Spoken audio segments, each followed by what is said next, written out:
ಒಬ್ಬ ರಾಜಕಾರಣಿಗೆ ಅವನ ಪದವಿನೇ ಮುತ್ತೈದೆತನ ಅಂತ ಗೊತ್ತಾ? ಒಂದೇ ಒಂದು ಫೈಲ್ನಿಂದ, ಒಂದು ಸಣ್ಣ ಫೈಲ್ನಿಂದ ನನ್ನ ರಾಜಕೀಯ ಮುತ್ತೈದೆತನನೇ ಸುಟ್ಟು ಹಾಳು ಮಾಡ್ಬಿಟ್ಟೆ. ನನ್ನ ಲೈಫನ್ನೇ ಭಸ್ಮ ಮಾಡಿದೆ. ಹೇಳು, ನಿಂದ ಏನ್ ಮಾಡ್ಬೇಕು?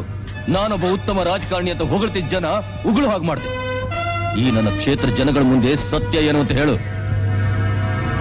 ಇದ್ರ ಹಿಂದೆ ರಾಜಕೀಯ ಕೈವಾಡ ಇದೆ ಅಂತ ಹೇಳು. ನಾ ಹೇಳಲ್ಲ ಹೇಳಲ್ಲ ಹೇಳಲ್ಲ. ಹೇಳಲ್ವಾ? ಟಿವಿನಲ್ಲಿ ರೂಪಾ ಗಂಗೂಲಿ ವಸ್ತ್ರಾಪಹರಣನ ಸರಿಯಾಗಿ ತೋರಿಸ್ಲಿಲ್ಲ. ನೀವಾದ್ರೂ ಈ ಕಲಿಯುಗ ದ್ರೌಪದಿ ವಸ್ತ್ರಾಪಹರಣನ ಸರಿಯಾಗಿ ತೋರಿಸಿ.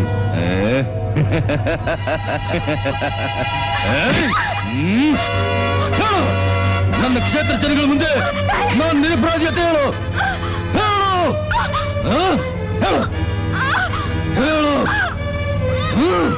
ಹೇಳು. ಇದ್ರ ಹಿಂದೆ ರಾಜಕೀಯ ಕೈವಾಡ ಇದೆ ಅಂತ ಹೇಳು. ನನ್ ಪ್ರಾಣ ಹೋದ್ರೆ ಹೇಳಲ್ಲ. ಮಾನ ಹೋದ್ರೆ ಹೇಳ್ತೀಯ?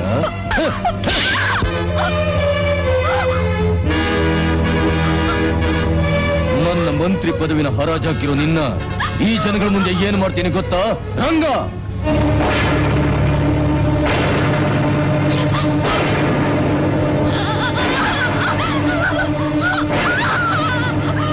ಯಾರಾದ್ರೂ ನನ್ನ ಕಾಪಾಡಿ, ಯಾರಾದ್ರೂ ನನ್ನ ಕಾಪಾಡಿ. ಏನಮ್ಮ, ಅಮ್ಮ ಕಾಪಾಡಿ, ಅಮ್ಮ ಕಾಪಾಡಿ. ಏಯ್, ಅಲ್ಲೇ ಇರಿ. ನಿಮ್ಮ ಜೀವ ಉಳಿಬೇಕು ಅಂತಿದ್ರೆ ನೀತಿ ಗೊಂಬೆಗಳ ತರ ನಿಂತಿರಿ. ತಲೆ ಬೋಸ್.